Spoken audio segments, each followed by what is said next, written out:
बोलो श्री प्राणनाथ प्यारे की जय।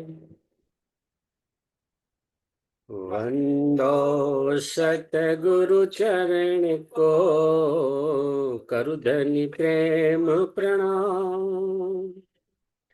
अशुभ हरण मंगल करबनि देव चंद्र जी नाम। श्री प्राणनाथ निज मूलपति श्री महराज सुना। तेज कुंवर श्यामा युगल पल पल करू प्रणाम। दली जी मारा पल पल करू प्रणाम। बोलो प्राणनाथ प्यारे की जय।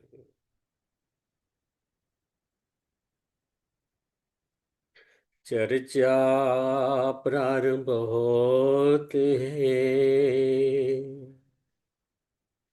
सुनो साथ चित दई। भजो राज श्यामा श्री प्राणनाथ। सखी जीवनी हमारो श्री महमत कहे साथ जी। भया चर्चा का वक्त, अब तुम सुनियो चित दे। लाला आए बैठे इन तखत, लाला आए बैठे इन तखत। बोलो श्री प्राणनाथ प्यारे की जय। पूर्ण ब्रह्म सच्चिदानंद स्वरूप धाम धણી અક્ષરાથી પરમાત્માની અસીમ કૃપાથી સદગુરુ મહારાજના અપાર આશીર્વાદથી આપણે આ વિતક સાહેબનો લાભ લઈ રહ્યા છીએ. અત્યારે શ્રીજી અને સુંદર સાથ મંદસોરમાં છે. અગાઉ જોઈ ગયા કે ઉદયપુરથી શ્રીજી અને સુંદર સાથ મંદસોરમાં આવ્યા છે. મંદસોરમાં ફકીરી વેશ ધારણ કર્યો છે. મંદસોરમાં હરિપ્રસાદને ઘેર પધરામણી કરી છે. હરિપ્રસાદની હવેલીમાં શ્રીજી પોતાનું સત્સંગ કાર્ય, જાગરણનું કાર્ય ચાલુ રાખ્યું છે. હરિપ્રસાદને ઘેર શ્રીજીના દર્શન કરવા માટે દૂર દૂરથી લોકો ના ટોળે ટોળા આવે છે. શ્રીજીના દર્શન કરે છે અને ધન્ય ધન્ય થઈ જાય છે. આ સમયમાં ત્યાં ઇબ્રાહિમ નામનો એક વ્યક્તિ શ્રીજીના ચરણોમાં આવીને પ્રણામ કરે છે. તેને પણ પહેલી જ વખત આ શ્રીજીની ચર્ચા સાંભળી. એને ખૂબ આનંદ થયો. એટલે દિન પ્રતિદિન એટલે નિત્ય આવવા લાગ્યું. હવે લાલદાસજીને જાણકારી મળી કે ઇબ્રાહિમ કુરાનના જાણકાર છે. આ ઉપરાંત તે સારામાં સારું ભાષાંતર કરી શકે છે. એટલે લાલદાસજી ઇબ્રાહિમને વિનંતી કરી કે કુરાનના કેટલાક સિપારા છે તેનું અમને હિન્દીમાં અનુવાદ કરી આપશો.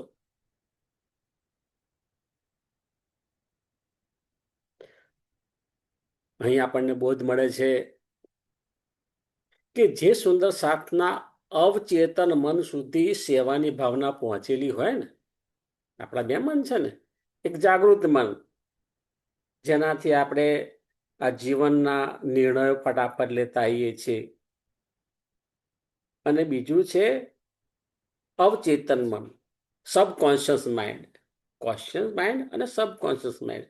એમ કહેવાય છે કે જે આપણું મન છે એનું કોન્શિયસ માઇન્ડ, ચેતન મન ખાલી 10% છે અને 90% એનો ભાગ અવચેતન સબકોન્શિયસ માઇન્ડ નો બનેલો છે. હવે ખરેખર આપણા સબકોન્શિયસ માઇન્ડની અંદર અગાધ શક્તિ ભરેલી છે. એનો જો ઉપયોગ કરીએ ને તો જીવનની અંદર આપણને દુઃખ જ ના રહે અને ખૂબ જ પ્રગતિ થાય. બધી જ દિશામાં તમે સફળતા પ્રાપ્ત કરી શકો એવું આપણી પાસે આ અવચેતન મન છે. અને જો આ અવચેતન મનની અંદર સેવા ભાવના હોય ને તો એ જે તે વ્યક્તિ ગમે તે પરિસ્થિતિની અંદર સાચા દિલથી સેવા કરે કરે ને કરે જ. એને કાર્યમાં સફળતા મળે જ અને એનું રાજ્ય મહારાજ બહુ સરસ ફળ આપે, એમાં કોઈ શંકાના સ્થાન નથી. અને સુંદર સાહેબજી, આ સેવાનો લાભ પરમધામમાં નથી, આપણને આ જાગની લીલાના બ્રહ્માંડમાં જ સેવાનો લાભ મળે છે.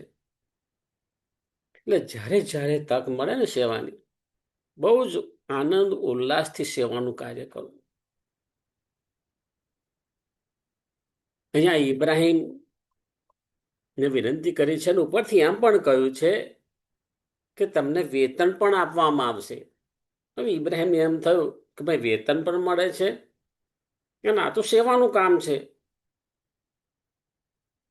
એટલે ઇબ્રાહિમ દ્વારા કેટલીક આયતોનું હિન્દુમાં અનુવાદ થયું. એની આયતો શ્રીજીએ પણ સાંભળી, અન્ય સુંદર સાજીએ પણ સાંભળી. શ્રીજીને આયતોનો અનુવાદ થયો, સાંભળી ઘણો જ આનંદ થયો. અહીંયા કહો તો આપણા ઘરની વાત છે, વ્રતલીલાની વાત છે, રાસલીલાની વાત છે.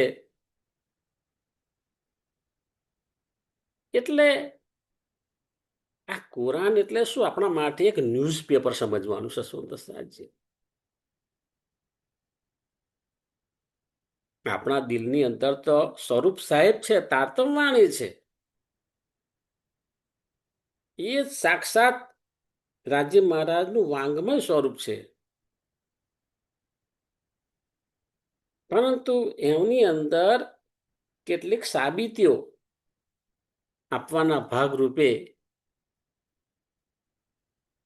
એ જે તે ગ્રંથમાંથી જ્ઞાન મળે તો એને આપણે ન્યૂઝપેપર કહીશું કે ભાઈ આપણને ન્યૂઝપેપર છે, ન્યૂઝપેપરની અંદર જે કંઈ જાણકારી છે એ આપણી અંદર વિશ્વાસ ઉભો થાય ને એના માટે છે. હવે અહીંયા આગળ ઇબ્રાહિમ છે 2 પ્રકરણની ટીકા કરી,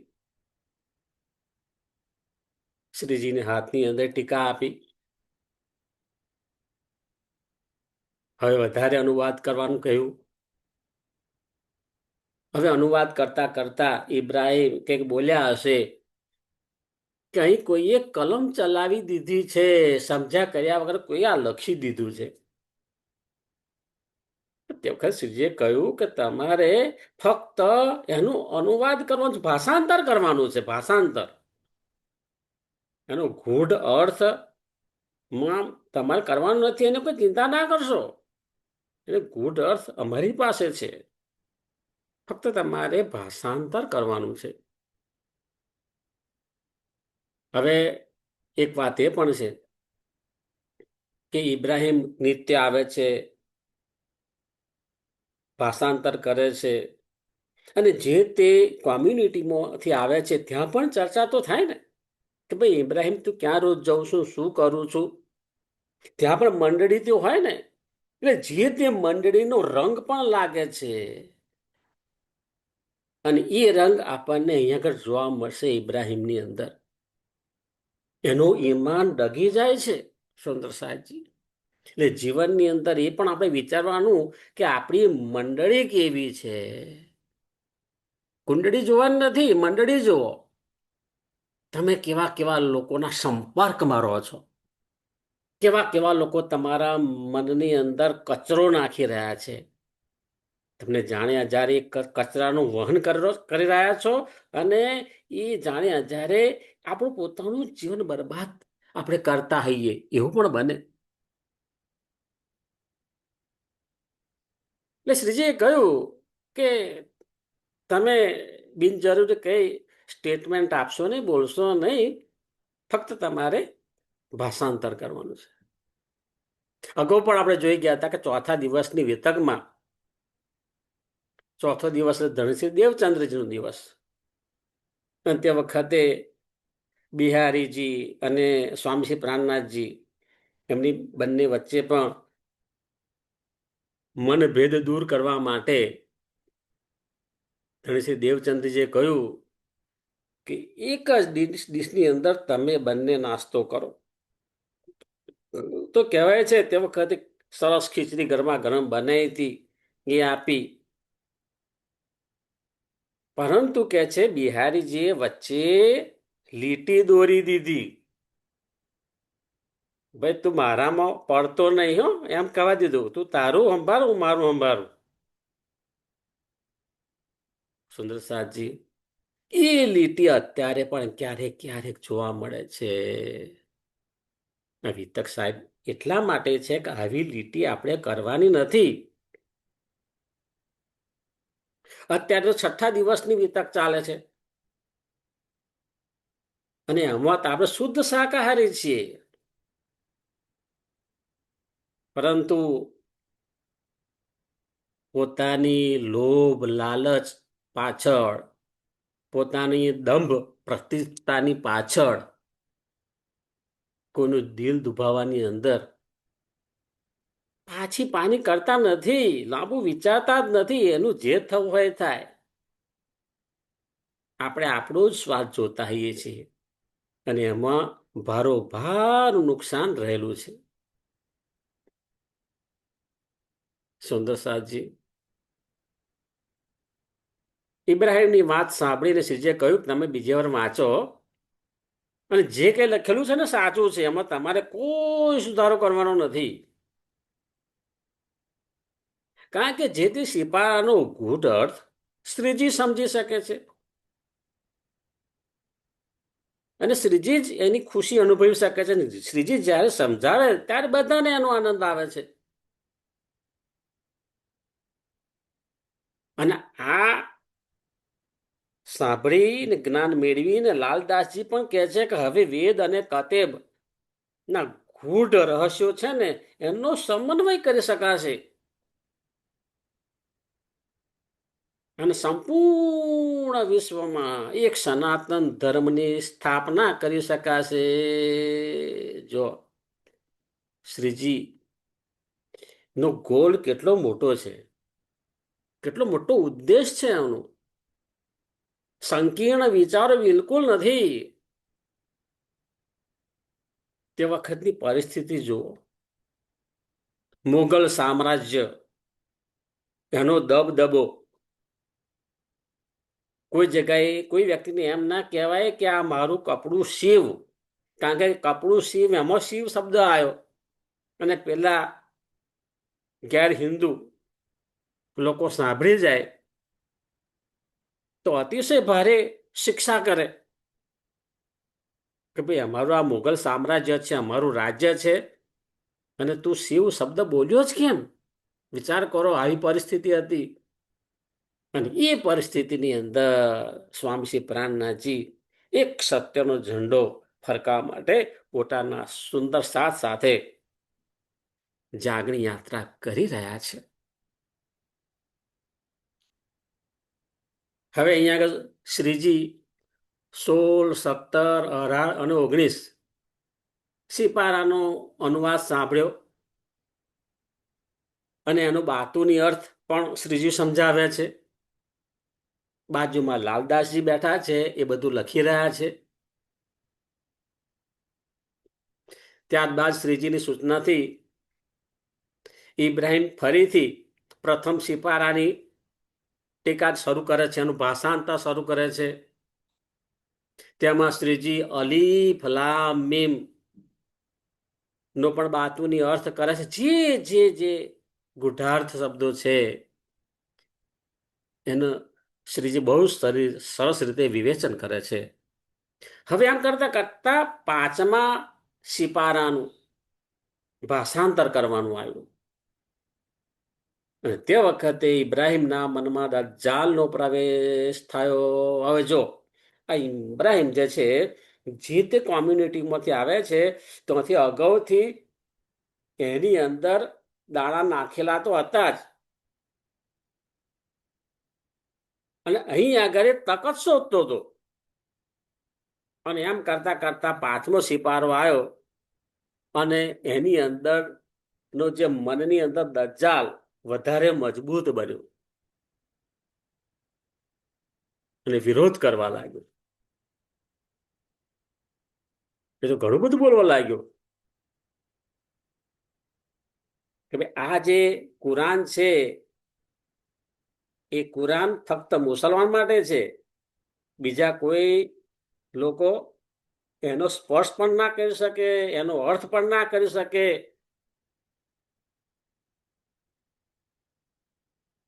આવું જ બોલવા લાગ્યો. અહીં બહુ એ લેવાનું છે કે જેવું અન્ન એવું મન, એ તો આપણે સાંભળતા આવ્યા છે. પણ હવે થોડું ઉમેરીએ કે જેવું સાંભળીએ એવું મન બને છે. આ બહુ જ મહત્વની વાત છે. અને સંસારની અંદર જે કે આપણી સમસ્યાઓ ઊભી થઈ ને એની પાછળનું મૂળિયું આ જ છે. ખરેખર આપણે અંદરથી બહુ જ સ્પષ્ટ રીતે જાગી જવાની જરૂર હોય. આપણી ઉપર સુરક્ષા ચક્ર બનાવી દેવાનું હોય. રાજ્ય મહારાજ પ્રત્યે આપણે એટલું મજબૂત ઈમાન હોય કે જેને પરિણામે આ માયાની કોઈ બાબત આપણને અસર ના કરી શકે એવું અવાહક પડ બનાવી દેવાની જરૂર છે જ. ને તો શું સંસારના લોકો જે છે ખબર પડશે આ કાચા મનનો વ્યક્તિ છે, વાંદરા જેવો માણસ છે, બરાબર, એના કાનની અંદર ફૂંક મારો એટલે એની ઉપર ચડી જશે અને પછી તમાશો જોવાની મજા આવશે. સંસારના લોકો ચણાની જેમ, ચણા મમરાની જેમ ચાવી ચાવીને ખાઈ જશે. બહુ જ પોતાના માટે બહુ સભાનતાથી દરેક કાર્યની અંદર સમજીને વિચારીને આપણે નિર્ણય લેવાના છે. જીવનની અંદર પદ, પ્રતિષ્ઠા, સંપત્તિ માટે ક્યારેક આપણા જીવનના અમૂલ્ય મૂલ્યો છે ને, જીવનના મૂલ્યો જેને કહેવામાં આવે, એની આપણે અવગણના કરીએ. એ બધું એ જે મૂલ્યો છે ભાઈ તમારા માટે, મારા માટે નહીં. મારે તો જેમ ફાવે એમ જીવવાનું છે, ના ચાલે. સુંદર સાહેબજી, આપણા વિતક સાહેબ માંથી બોધ લેવાનો છે કે કઈ રીતે જીવન જીવવું. વિતક સાહેબ વાણીનું સાર તત્વ એ આપણે આપણા જીવનમાં ઉતારીશું ને તો જ ખરો આનંદ છે એનો. અને આપણા પોતાના માટે છે. આપણે કોઈના તરફ આંગળી ચીંધવાની નથી. પૂરેપૂરી આંગળીઓ આપણે પોતાની ઉપર જ છે. આપણે જ આપણી અંદરથી ટ્રાન્સફોર્મેશન કરવાનું છે. એના માટે આ વિતક સાહેબ છે.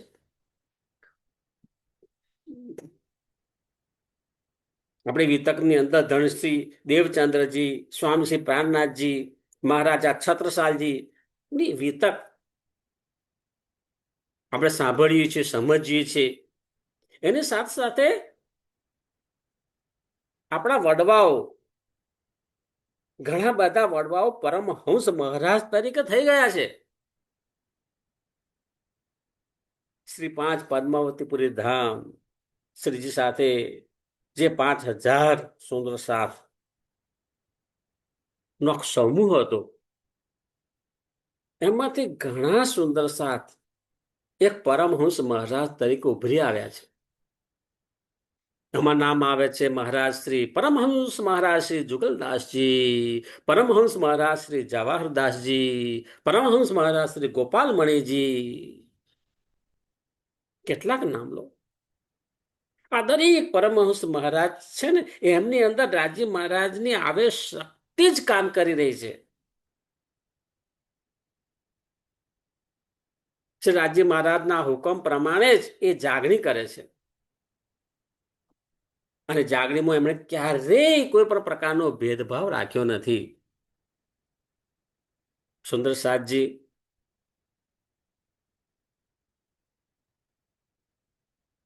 આપણા દેશમાં, રાજ્યમાં, આપણી આસપાસ અનેક શ્રી કૃષ્ણ પ્રણામી મંદિર હશે. હવે મંદિરની અંદર કુલજમ સ્વરૂપ અને એની ઉપર વાઘા વસ્ત્ર, મુગટ મુરલી સુંદર રીતે સજાવી અને એની આપણે સેવા પૂજા કરીએ છીએ. તો ક્યારેક એવું બને છે કે આપણું સરસ સુંદર સજાવેલું મંદિર છે, પરંતુ એવા પણ નમૂના જોવા મળે કે જ્ઞાનની વાતો કરે ખરા, પણ વર્ષની અંદર એક વાર પણ જો એ મંદિરે દર્શન કરવા આવતા હોય તો મંદિરની અંદર પણ એમને બધી ભૂલો જ દેખાય છે, ખામી દેખાય. ભાઈ, કુલજમ સ્વરૂપ છે, એ કુલજમ સ્વરૂપ છે, એના દર્શન કરવાના છે આપણે. આપણે મંદિરની અંદર કોઈ ભૂલો શોધવા જવાનું નથી.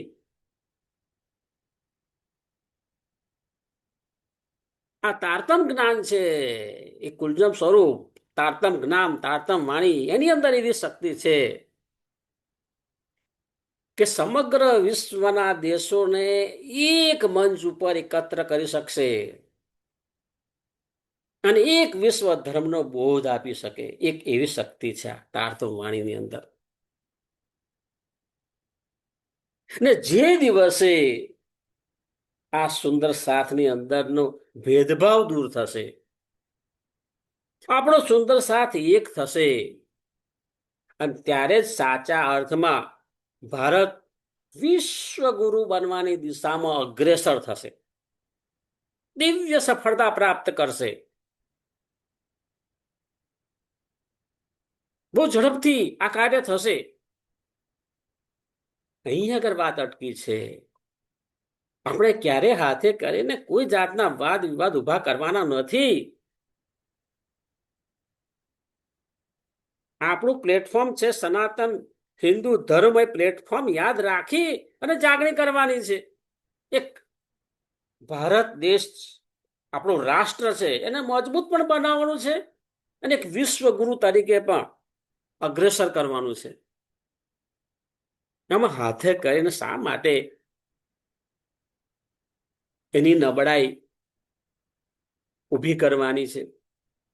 મજબૂત બને એ રીતે જ જાગણી કાર્ય કરવાનું છે. પૂર્ણબ્રહ્મ સચ્ચિદાનંદ સ્વરૂપ શ્રી રાજ્ય મહારાજ, એમની સાથે એક તાર પણ રાખવાનો છે.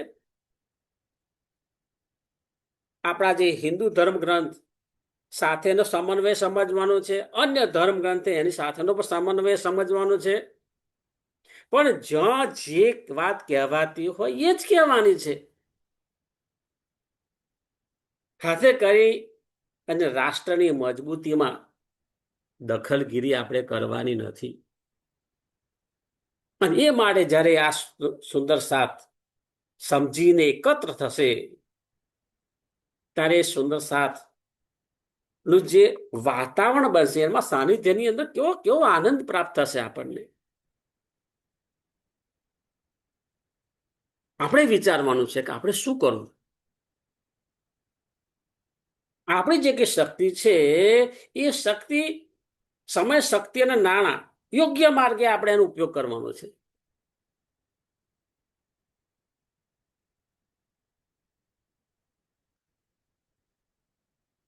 સુંદર સાથજી, આપણા કર્મના 3 એક્શન હોય છે. કોઈ પણ વ્યક્તિ તમારી સામે કંઈક બોલે કે એને કાર્ય કર્યું, તો એક્શનની સામે આપણે રિએક્શન. કોઈ રિએક્શન પણ અહીંયા બતાવ્યા છે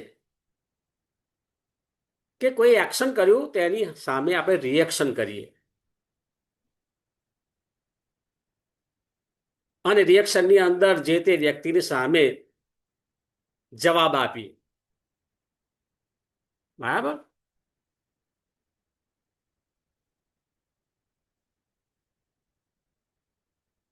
જવાબ આપીએ, ક્યારેક ગમ ખાઈ જઈએ.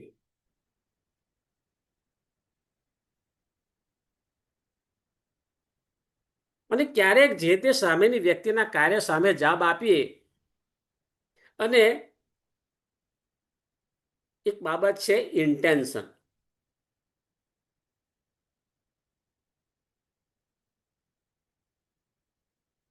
એક્શન, રિએક્શન એન્ડ ઇન્ટેન્શન, 3 પ્રકાર થયા ને. કોઈ એક્શન કર્યું, કાર્ય કર્યું, એની સામે આપણે જવાબ આપ્યો, રિએક્શન કર્યું, અને ત્રીજું છે ઇન્ટેન્શન. આ વાત બહુ સમજવાની છે. એક્શન અને રિએક્શન કરતા પરેની બાબત છે. એક્શન, રિએક્શન અને ઇન્ટેન્શન. એક્શન એ ખબર પડે કે આ વ્યક્તિએ આવું બોલ્યા, રિએક્શન પણ ખબર પડે એનો જવાબ આ વ્યક્તિએ આવી રીતે આપ્યો. સુંદર સાહેબજી, ઇન્ટેન્શન નો ખ્યાલ આવતો નથી. ભલે ભલે અહીંયા થાપ ખાઈ જાય. જે મહાપોલિટિશિયન હોય ને, ખંધા જેને કહેવામાં આવે, એ તમને ખબર ના પડે. તમારી હાજરીમાં તમારી સાથે બહુ સરસ સરસ મીઠી મીઠી વાતો કરે અને તમે જેવા ગયા ને એટલે તમારી પાછળ કાતર ફેરવવાનું ચાલુ.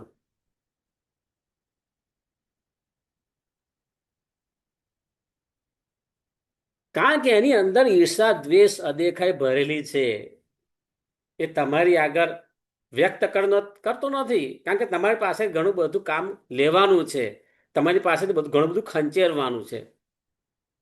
પણ મનની અંદર તો જે કાતર છે એ સતત ફર્યા કરતી હોય. તમારું માન, પ્રતિષ્ઠા, ધન, એ બધાને કાપી કાપી ખોતરી ખોતરીને બધું ખલાસ કરી નાખે. અને એ સમજતા બહુ વાર લાગે. સદગુરુ મહારાજની કૃપાથી ક્યારેક આપણી થર્ડ આય, આજ્ઞા કેન્દ્ર જાગૃત થાય ને, બધું જ દેખાય. બધું જ દેખાય. રાજ્ય મહારાજને પ્રણામ કરવાના છે કે આ જગતમાં હું આવ્યો છું, મારાથી જે કે સારું થાય કાર્ય હોય ને એ જ મારા હાથે કરાવજો. મારા હાથે કોઈ ખોટું કાર્ય થવા ના દેશો. કોઈનું દિલ દુભાય એવું કાર્ય મારાથી ન થાય એવી રાજ્ય મારા સદાય મારી પર કૃપા રાખજો. અને સાથે સાથે મને એ વિવેક બુદ્ધિ પણ આપજો કે હું સમજી શકું કે આ જગતની અંદર મારું કોણ છે ને પરાયું કોણ છે. સુંદર સાહેબજી, હવે ઇબ્રાહિમ છે ને એની અંદર પૂરેપૂરું કળિયુગ આવી ગયો છે. ખૂબ જ અંદરથી બુરી નિયત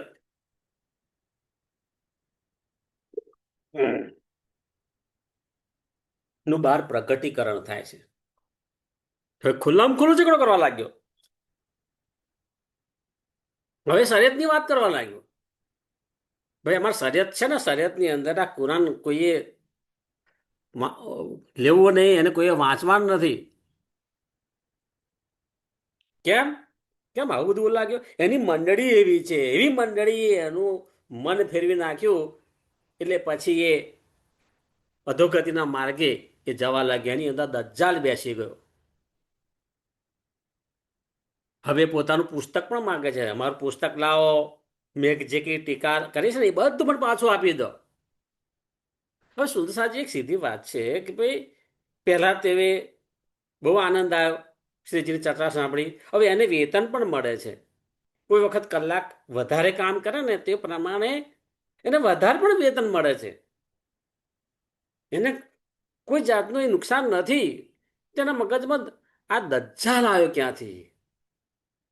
એ દજ્જાલ આવ્યો એ મંડળીમાંથી. અત્યારે પણ આપણા દેશની અંદર આવી જે મંડળી છે ને બહુ ફૂલી ફારી છે. આપણા જ રાષ્ટ્રની સંપત્તિથી આ લોકો ડોક્ટરની ડિગ્રી પ્રાપ્ત કરે છે અને ડોક્ટરની ડિગ્રી પ્રાપ્ત કરી અને એનો આખો સમૂહ એન્ટી નેશનલ વર્ક કરી રહ્યા છે, રાષ્ટ્ર વિરોધી કાર્ય કરતા સહેજે ખચકાતા નથી. હવે સુંદરસાદજી, ખરેખર આવા લોકો માટે કેવો કાયદો હોવો જોઈએ? અત્યારે આપણા સંવિધાનની અંદર જે કઈ કાયદાઓ છે ને, રૂલ્સ એન્ડ રેગ્યુલેશન, એ સામાન્ય નાગરિક માટે છે, પરંતુ રાષ્ટ્ર વિરોધી તત્વો માટે અને આવા જે તત્વો છે કે જે વાતો સાંભળી છે કે જે રાષ્ટ્રના પૈસે ડોક્ટર બને છે અને ડોક્ટર બની અને આપણા જ દેશના નાગરિકો નું આ નાશ કરવાનું કાવતરું કરતા હોય છે, એમના માટે તો બહુ જ કડકમાં કડક કાયદા અલગ રીતે બનાવવા જોઈએ. અને એમના કેસનો ઉકેલ માટે અલગ વ્યવસ્થા કરવી જોઈએ, ઝડપથી એનો ઉકેલ થાય અને કડકમાં કડક સજા થવી જોઈએ. કેમ આવું બધું થવાનું કારણ એ મંડળી છે, જે મંડળી જેટલા આ દુનિયાની અંદર આ રાષ્ટ્રો છે મુઘલ સામ્રાજ્યના, એ બધા મોટે ભાગે આ એક એજન્ડાથી, એમને એજન્ડા બહુ ક્લિયર છે અને એમાં આપણું એક આ રાષ્ટ્ર છે એને મજબૂત બનાવવાની જવાબદારી આપણી છે, અંદર અંદર ઝઘડવાનું નથી.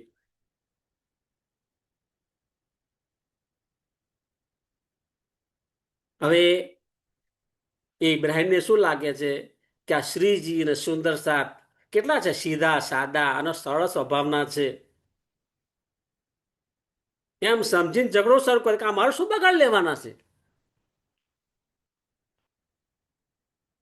હવે શ્રીજી કહે છે કે ભાઈ સારું, હવે તમારે ટીકા ના કરવી હોય તો ના કરશો, પણ આ રીતે બૂમ બરાડા પાડો નહીં. અને તફસીર હુસેની પણ તમને એ અમારા કામનું છે, તમે ના લઈ જશો, પણ એમ કહેવાય છે કે એ તફસીર હુસેની પણ મારું છે કરીને લઈને જતો રહે છે. હવે આ બાજુ લઈને જતા સ્વાભાવિક છે કે શ્રીજી અને સુંદર સાથની અંદર એક જાતનું ગમગીની નો માહોલ છવાઈ જાય. હવે શ્રીજીનું તો ધ્યેય શું છે? જાગણીનું ધ્યેય છે, અને એની અંદર આવા બધા અવરોધક પરિબળો આવવાના. એટલે શ્રીજી તો કહે છે કે ભાઈ આ માયાનો પ્રભાવ છે, અને માયાના પ્રભાવની અંદર એને જે કર્યું એ વાતને આપણે બાજુ મૂકો, પરંતુ આપણે આપણું કાર્ય ચાલુ રાખવાનું છે. બધી રીતે આપણે આત્મચિંતન કરીએ અને જાગૃતિના કાર્યને આપણે આગળ વધારવાનું છે. એ રીતે સુંદર સાથને પાછા સામાન્ય સ્થિતિમાં લાવી દે છે.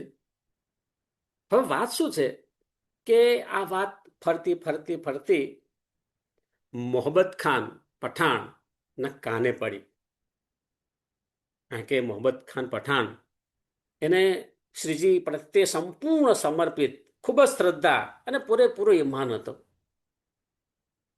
અને કોઈએ વાત કરી કે આ રીતે જે આપણા હાદી છે એની સાથે ઇબ્રાહીમે આ રીતે વર્તન વ્યવહાર કર્યો છે. વાત મળી મોહમ્મદ ખાન પઠાણને, એટલે એ સાંભળી અને દોડતા દોડતા શ્રીજી પાસે આવ્યા. જો અહીંયા સમજવા જેવું છે, એ ઇબ્રાહિમ પાસે નહીં ગયા, સીધા પહેલા શ્રીજી પાસે આવ્યા. કેમ? હકીકત શું છે એ આપણે જાણવી જોઈએ, કારણ કે અમે શ્રીજીની પહેચાન થઈ છે. શ્રીજી પાસે આવે છે, શ્રીજીને પૂછે છે, વિનંતી કરે છે કે મને જાણ કરો, મને સમજાવો, મને કહો શું થયું. હા, એવું મેં સાંભળ્યું પેલા ઇબ્રાહિમ તમારી સાથે અયોગ્ય વર્તન વ્યવહાર કરીને ગયો.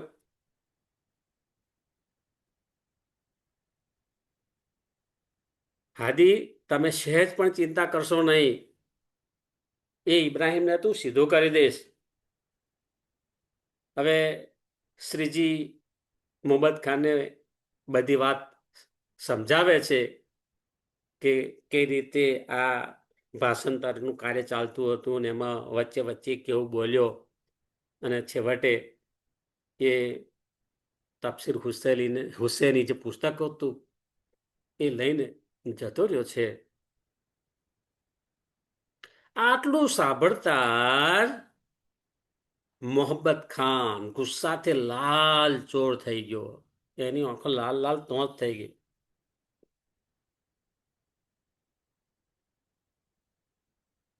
શ્રીજીને ચરણોમાં પ્રણામ કરી અને કહે છે કે હાદી, તમે સેજ પણ મનમાં ઓછું લાવશો નહીં. મારે જે કરવાનું છે ને હું સમજી ગયો છું. એને ખરેખર હું શિક્ષા કરીશ.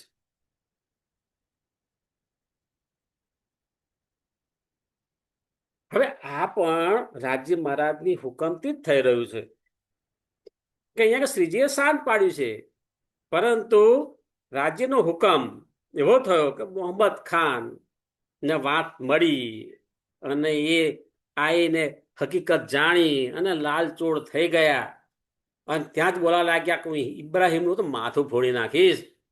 એને મારા હાદી અને મારા સુંદર સાથનું દિલ દુભાવ્યું છે. સુંદર સાથી, આપણા જીવનની અંદર પણ ક્યારેક ક્યારેક આવી ઘટનાઓ સંસાર છે, ઘટનાઓ તો બનતી રહેવાની છે, પરંતુ તે વખતે પણ આપણે આપણા અંતઃકરણને પૂછવાનું છે. લોભ, લાલચ, ડર એ બધું બાજુ મૂકી અને આપણા અંતઃકરણની અંદર ડોક્યું કરવાનું છે કે ભાઈ મને ક્યાં સુકૂન મળશે. હિંમત હોય તો સત્યના પક્ષે રહો. જો તમે સત્યના પક્ષે રહેવાની હિંમત ના રાખતા હોય તો બાજુમાં ઉભા રહીને પ્રણામ કરી દેવા.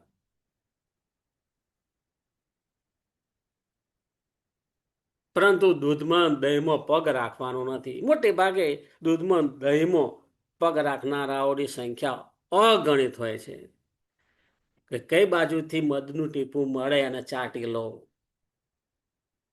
ના સુંદર સાચી, એ જીવ ભાવના લક્ષણો છે, એ પરમધામની બ્રહ્માંગનાના લક્ષણ નથી. સુંદર સાજી, હવે મોહમ્મદ ખાન બહાર નીકળે છે અને લાંબો દંડો શોધે છે. ક્યાંકથી એમને એક લાંબો દંડો પણ મળી જાય છે. હવે એ લાંબો દંડો લઈ અને સીધા ક્યાં જશે? ઇબ્રાહિમના ઘરે જ જશે. ઇબ્રાહિમના ઘર આગળ જઈ અને જોરથી બૂમ પાડે છે.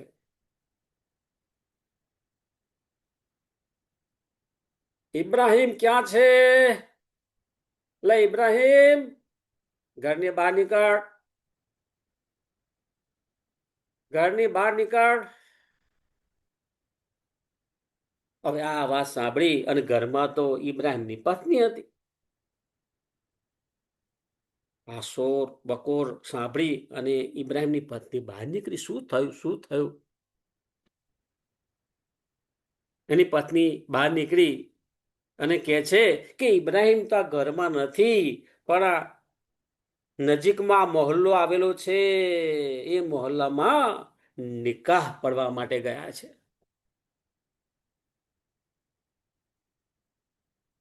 હવે આ ઇબ્રાહિમ પાછા ત્યાંથી ખભા ઉપર દંડો લઈ અને ચાલતા ચાલતા જે મોહલ્લામાં જ્યાં ઇબ્રાહિમ નિકાહ પડવા માટે ગયો હતો ત્યાં જાય છે. એ ઘર આગળ જાય છે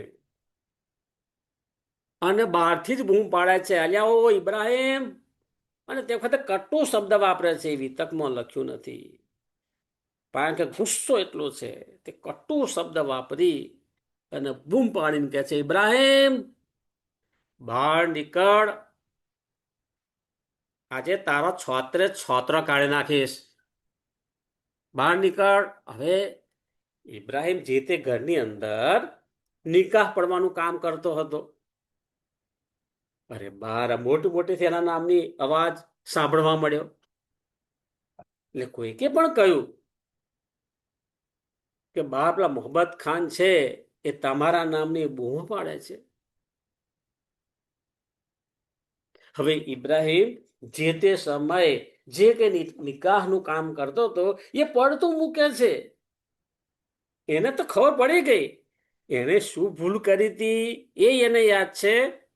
અને હવે એને અડસાર પણ આવી ગયો છે કે મોહમ્મદ ખાન છે ને મોહમ્મદ ખાનનું ઈમાન પણ એને યાદ છે કે મારા જેવો મિર્જાપુરી લોટો નહીં આપા ગબડે નાપા ગબડે નાપા ગબડે ના, પૂરો ઈમાન વાળો મોહમ્મદ ખાન છે. એટલે ફટાફટ બધું પડતું મૂકી અને જે તે ઘરમાંથી બહાર નીકળે છે. અને મોહમ્મદ ખાન આગળ નતમસ્તક થઈ બે હાથ જોડી અને નમી પડે છે અને કહે છે કે હજૂર, મારાથી એવી શું ભૂલ થઈ ગઈ કે તમે મને આ રીતે બૂમો પાડી પાડીને બોલાઈ રહ્યા છો, મને મારવાની વાત કરી રહ્યા છો. હું તો તમારો ગુલામ છું અને તમારો ગુલામ છું, સ્વીકારું છું, પછી શા માટે મારી પર આટલો બધો ગુસ્સો કરો છો? મોહમ્મદ ખાન કહે, કેમ કેમ આવા નાટક કરસ?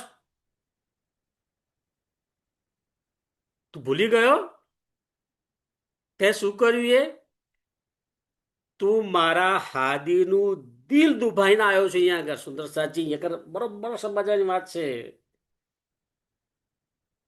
આપણા દિલમાં કોણ છે? આપણા સચિદાનંદ સ્વરૂપ શ્રી કૃષ્ણ પરમાત્મા. એ જ એમની જ આવેશ શક્તિ આ જગતની અંદર ધનશ્રી દેવચંદ્રજીમાં આવી. એ જ શક્તિ સ્વામી શ્રી પ્રાણનાથજીની અંદર આવી છે. એ જ શક્તિ તારતમ વાણીની અંદર આવી છે. અને એ સદગુરુના માધ્યમથી આપણને આ જાગણી થઈ રહી છે. તો એને હાદી શબ્દ કહે છે કે મારા હાદી જે સ્વરૂપ આપણને અહીંયા આગળ જ્ઞાન આપી રહ્યું છે એ મારા હાદી જેમને માટે સંપૂર્ણ સમર્પિત હું છું, એમની ત્યાં દિલ દુભાયું એ મારાથી સહેજ પણ સહન થયું નથી.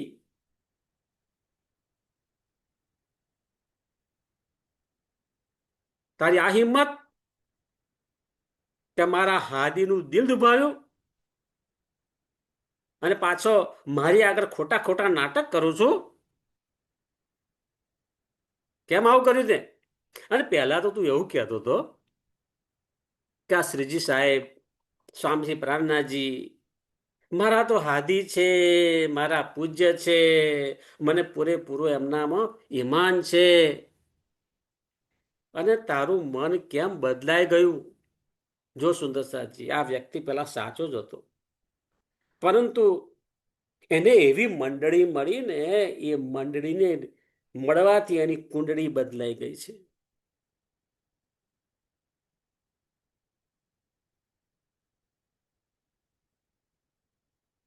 તારું મન કેમ બદલાઈ ગયું? તે જે કઈ વર્તન વ્યવહાર કર્યો છે એ બદલ તો હું તને પૂરેપૂરો ખતમ જ કરી નાખીશ. આજે તને છોડવાનું નથી. અને એના મોહમ્મદ ખાનના હાથની અંદર ચાડો મોટો દંડો પકડેલો હતો અને બે દંડાને બરોબર મજબૂતથી આમ પકડ્યો અને કડક શબ્દોમાં કહ્યું કે આજે તારું આયર બની તું સમજી લેજે. હવે આ જોયું, આજે સ્વરૂપ રૂપ જોયું આખું મોહમ્મદ ખાનનું, ભયંકર રૂપ જોયું. અને આ ઇબ્રાહિમ તો ગીધડની જેમ થર થર થર થર કાપવા લાગ્યો. શરીર શીર્ષથી પાંવ સુધી એનું શરીર ધ્રુજવા લાગ્યું. પગમાં પડી ગયો, મોહમ્મદ ખાનના પગમાં પડી ગયો. હું તો તમારો ગુલામ છું, તમારો ગુલામ છું, તમારો ગુલામ છું. તમે કહેશો એ પ્રમાણે કરીશ, તમે કહેશો એ પ્રમાણે કરીશ, પણ મને છોડી દો, મને છોડી દો, મને છોડી દો. સુંદર સાહજી મોહબ્બત ખાન શું જવાબ આપે છે? મારા પગે પડવાથી તારું કશું વળવાનું નથી. માફ મારે તને નથી કરવાનું. માફ આપણા શ્રીજી સાહેબ હાદી સ્વામીશ્રી પ્રાણનાથજી એમના ચરણોમાં જઈ અને માફી માંગ, એ તમને માફ કરશે. અને એ કહેશે પ્રમાણે થશે. સુંદર સાહજી ત્યાર પછી કહેવાય છે કે એ ઇબ્રાહિમ ત્યાંથી દોડતો દોડતો સ્વામી શ્રી પ્રાણનાથજીના ચરણોમાં સાષ્ટાંગ દંડવત પ્રણામ કરે છે. અને એવું ઊંધું મોઢું કાઢી અને એવું મોઢું ઊંચું પણ નથી કરતું.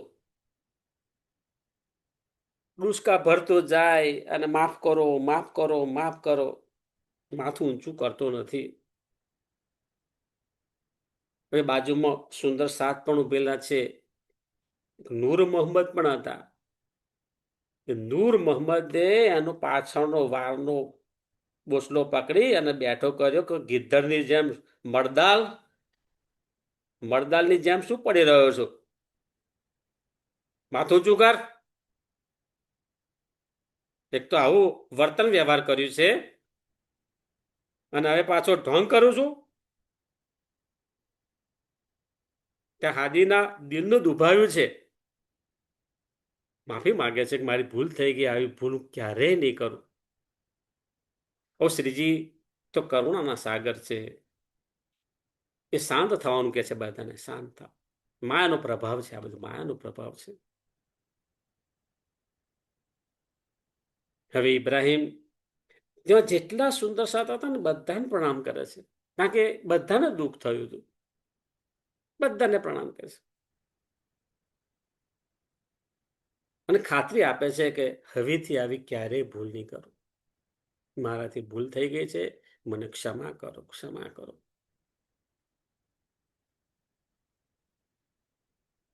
અને જે તે પુસ્તક હતું એ પાછું આપી ત્યાંથી વિદાય થાય છે. સુંદર સાથજી શ્રીજીનું કાર્ય તો જાગરીનું કાર્ય છે, એમનું ગોલ જાગરીનું છે. આવા અવરોધક પરિબળો તો સંસારની અંદર રહેવાના આયા કરે. પણ એક સવાલ થાય કે આ જે ઇબ્રાહિમ છે એ માફી માગીને ગયો ખરો, પરંતુ શું એ વિશ્વાસ પાત્ર છે ખરો? એની પર ફરીથી વિશ્વાસ મૂકી શકાય ખરો? કઈ કહેવાય નહીં. ખરેખર તો સાયકોલોજી આપણે એવી કહે છે કે આવી વ્યક્તિ આ નાટક કરી અને ખોટે ખોટા રોદડા રડી અને એથી પલાયન થઈ ગયો. અને પલાયન થઈ અને ફરીથી પાછું એ મંડળી છે એ મંડળી સાથે જોડાઈ અને ફરીથી નુકસાન કરવાનું કાર્ય કરી શકે એવું પણ બને, કારણ કે માયાનો પ્રભાવ છે. હા, સાચે સાચ એના સબકોન્શિયસ માઇન્ડની અંદર પશ્ચાતાપ થયો હોય ને તો સુધરી જાય. સાચી સમજ એને પ્રાપ્ત થઈ હોય તો સુધરી જાય. પરંતુ ફક્ત બાહ્ય ડોળ કર્યો હોય, બાહ્ય આડંબર હોય એવું પણ બને ને. જે હોય એ, પણ અત્યારે ઇબ્રાહિમ જે તે પુસ્તક આપી અને જતો રહ્યો છે અને સુંદર સાથને શ્રીજી ફરીથી પોતાના જાગણી કાર્યમાં લાગી ગયા છે. એટલે સુંદર સાથજી કહેવાય છે કે લાતો કે ભૂત બાતો સે નહીં માનતે. કેટલીક વાર વાતો કરવાથી, વાતચીતથી કોઈ ના સમજ પડતી હોય તો પછી ક્યારેક આપણે અન્ય સ્ટેપ પણ લેતા હોઈએ છીએ, ના છૂટકે. પણ શ્રીજી મહારાજ તો કરુણાના સાગર છે અને બધાને એક જ સંદેશો આપે છે, કોઈ દેત કસાલા તુમકો તુમ ભલા ચાહ્યો તીન. આપણે પણ આપણાથી પણ જીવનની અંદર આ સંસારના પ્રભાવની અંદર માયાના પ્રભાવની અંદર ક્યારેક ભૂલ થઈ ગઈ હોય, બને કોઈનું દિલ દુભાયું હોય, તો આપણે પોતાને પણ માફ કરી દેવાના છે. આપણે પોતાને પણ માફ કરી દેવાના છે, અને આપણાથી કોઈનું દિલ દુભાયું હોય તો એમની પણ ક્ષમા માગી લેવાની છે. બધાની ક્ષમા માગી લેવાની છે. અને ત્યાર પછી આધ્યાત્મિક માર્ગે આપણે આગળ વધવાનું છે. સુંદર સાજી, ત્યાર પછી તમે જોજો કેટલું જીવન હળવું ફૂલ થઈ જાય છે. અને સાચા સાચા અર્થની અંદર આધ્યાત્મિક ઉડ્ડયન થાય છે. સાચા અર્થની અંદર નિજાનંદ જે શબ્દ છે એનો અનુભવાય છે. નિજાનંદ આપણી અંદર જ અખંડ આનંદ છે, અનંત આનંદ છે. એ આનંદનો અનુભવ આપણને થાય છે. ઇથી બેઠે ઘર જાગે ધામ, પૂર્ણ મનોરથ હોય સબ કામ, એનો અનુભવ થાય છે. બોલો શ્રી પ્રાણનાથ પ્યારે કી જય, સદગુરુ મહારાજ કી જય, કૃષ્ણ કનૈયા લાલ કી જય. પ્રણામ સુંદર સાજી. સુંદર સાજીના ચરણોમાં મારા કોટાન કોટી પ્રણામ.